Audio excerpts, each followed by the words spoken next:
Hi, everyone, and welcome to the latest edition of the EnergiaSaves podcast. I'm your host, Kendra McQuilton, the CEO of Energia. And again, I'm thrilled to have Dr. Jack Mitchell, the Assistant Superintendent for Business at Valley Stream 24 on Long Island. Hi, Jack. Hey, Kendra. Wow. Thank you again. It's so great to be back and to be in the presence of a top podcaster like yourself. Oh, Jack, you flatter me. All right, thank you. So today's episode is entitled "Why Should You Do an EPC or Energy Performance Contract? A Business Official's Perspective."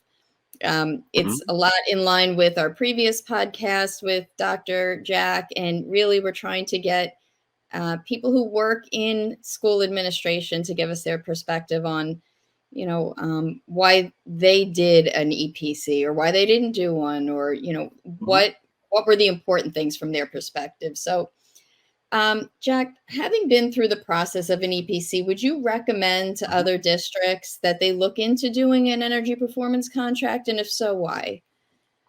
Kendra, absolutely 100%. Maybe 110%.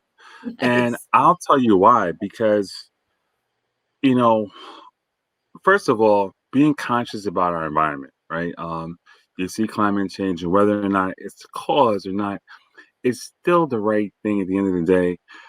Resources are going to run out. I mean, we may not be around for that night, but we want to be responsible, right, for not just our generation, but for future generations as well, right?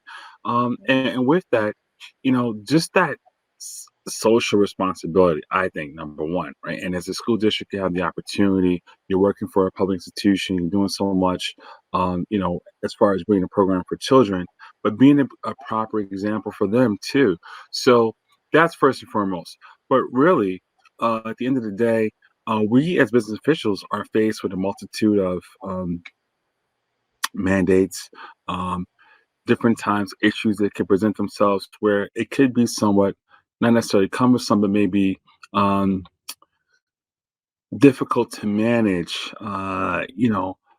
The revenue aspect as well as maybe some expenditures you have to make each year. And so energy savings, that's what it is, savings.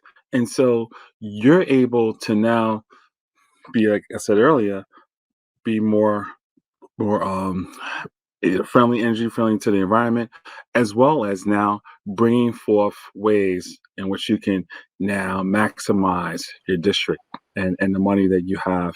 So, you know, one of the things I would say is it it never hurts. It's like almost getting a checkup. I don't want to give an analogy of going to the doctor, but maybe like let's say you have your car right before you go on a long trip, right? Just to get it checked out, check the tires, check the air. When it comes to energy, it's always changing, and the thing about it is that when you find out in an energy performance contract, there are just the slightest ways that you can do this without having to go through necessarily voter approval and being a more streamlined process with SED. It's a win-win, and I can tell you firsthand going through one. I never knew because there was already one done before mine. There was already an energy performance contract done about 8 years prior to me joining the district, but there's so much. And even like I can tell you the controls, the amount of controls, like how you heat and cool your buildings. That's energy savings in itself, having a BMS system there, right, to really provide and maximize that level. Again, I alluded to earlier, um, LED lighting. And then also solar. Solar is huge, in our area. Solar's a lot of opportunity there. And you get rebates as well in the first year, and you get state aid. So that's the reason why every district, whether you have it or not, you should definitely look into. And I just mentioned some of the few things that were part of mine, but there are many other things too within the EPC that could bring savings. So I was so long-winded, but I'm very passionate about it. And that's why, probably why you got me on, right? But at the end of the day, it is a really good thing. It's a beautiful thing to do. So. Thank you, Jack. Thank you. So, if there's a school business official that's listening and they're about to embark on the EPC process, Hmm. what advice would you give them going into it? Okay. I would say really educating yourself about it first. Education is key. Understanding it because you want to be able to communicate that to others. And if you're not able to do so, it will make it really difficult for you to be able to convince others this is a benefit, right, to your district. So I would say educate yourself about it, whether it be speaking to you or folks at your firm or other firms or reading about it on the internet, but understanding what it's about and how it can benefit you. Then once you do that, I would say, have the conversations with folks like you, because again, there are various companies, but understand how your company works to help you find that right ESCO. So it's not just you guys doing it; you're helping to determine and ascertain, like, hey, what can you save here in this district?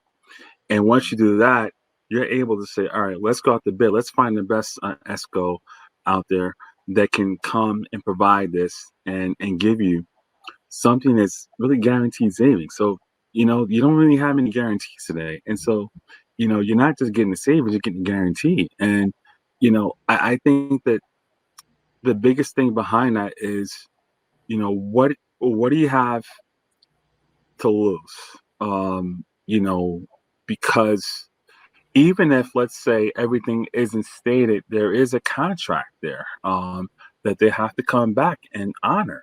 And that's what sometimes folks don't understand. And I don't want to get too much in the reason details here, but that's the reason why they should really look into it. Because, again, number one, if you have them before, you can have multiple EPCs. I guess that's a myth if you want to, dispel that. And then also, the benefit behind it, can be something you can look forward to. And I think that folks don't really understand it. And I think you go out there, you learn about it, you talk to the folks. There's multiple companies, and you figure out the process and you work at the best way to get to it. And of course, involve your council, Mhm. involve the major stakeholders like the superintendent and board, involve your fiscal advisor. They're key as well because they're going to help you with the numbers and that's how you get to the end, and you really are going to benefit yourself in the district. Yes, and speaking of stakeholders, Jack, there are many stakeholders that will need to buy into the process, from the superintendent, the school board, facilities directors. How did you go about getting that buy-in? And what advice would you give to business officials who may feel that, okay, they're going out on a limb here with an idea that's complex? How do they get the Mhm. buy-in and the understanding of their colleagues? Sure. So part of the buy-in, and I mentioned it earlier, and it's very important. I will mention again, is that you need to understand it, right? You can't explain something to someone else and convince them this is in their best interest or the right thing to do if you're not clear on it yourself. That's a key aspect of really getting that buy-in. So, as I spoke to, I won't repeat again, but finding out more about it, speaking to folks like yourself, once you're comfortable and you understand it, and you got some of the stakeholders involved, work with them directly to gain a better sense. And then have the meetings that include everyone. It's not going to be a waste of time. It's going to be important. Um, and then have them walk you through the process. Say, hey, listen, this is what's going to happen. Pre-construction, we're going to have this schedule. Then you're going to make payments based off of, determined work. You're going to have these payments coming out of escrow. Then you're going to have, these meetings to make sure they're up to date, and that they're following tasks and the work is being done as described. And that's really a process that you want to involve. If you have construction manager, you want to involve your facilities director, that they need to be privy to because these are their buildings and grounds. They're maybe protective of it, but that's their domain, right? And you have to respect that because that's their function, their primary for the district. So, I think that getting everybody on board, number one, really takes you understanding. Number two, putting everybody in a situation, learn together, and then breaking out. So, once everyone can see on the onset, how this is allayed. Then you can now follow up and suit, with the attorneys, and then you can follow up too with the fiscal advisor, and then keep the communication going, because communication going keeps the transparency, and then it helps them understand and get that full buy-in. So that's really the key. Yeah, I can agree with you on that. Communication throughout is one of the most important things to keep everybody on board and feeling good about Yeah. it. Yeah. Mm-hmm. We hear people either not well. Let me start over. We hear people say that EPCs, they're just smoke and mirrors, and there have been projects, in decades past that cause them to think that. What has changed in your view about the industry, and what would you say to your peers that may be holding back because they think it's too good to be true, or it's not real, and it's something that is just going to get me in trouble? Sure. Well, for one, Kendra, wouldn't you agree? Aren't there contractual obligations that have to be met?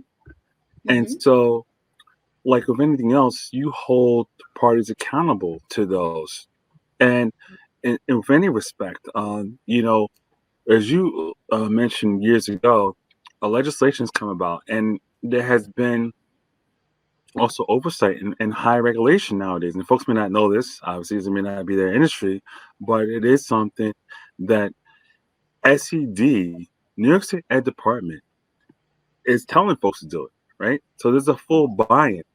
How can it be smoke and mirrors if you got the governing authority for all the schools telling you, hey, listen, look into this. This is a good thing. Um, and really, I think that the biggest piece here for folks is that, I would just tell them, do your homework.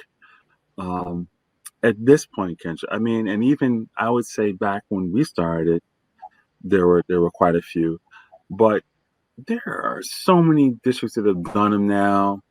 You know, you can just pick the phone up, you can email somebody, and that's our industry, right? You see how collaborative we are, you see how communicative we are, from one district to the other. We were able to share, and there's no hiding. We were openly volunteer information and provide it to others who inquire. So we don't call. I mean, we do it all the time when we're asking about, when we're doing, bidding for different contracts and stuff like that. We want to know, what's their history, what's their experience like. And just like me, folks can ask me. I can show them. I can tell them what it's like. So I think when you do that, you dispel that whole notion of smoke and mirrors. And that's what I tell folks, that it's tried and true.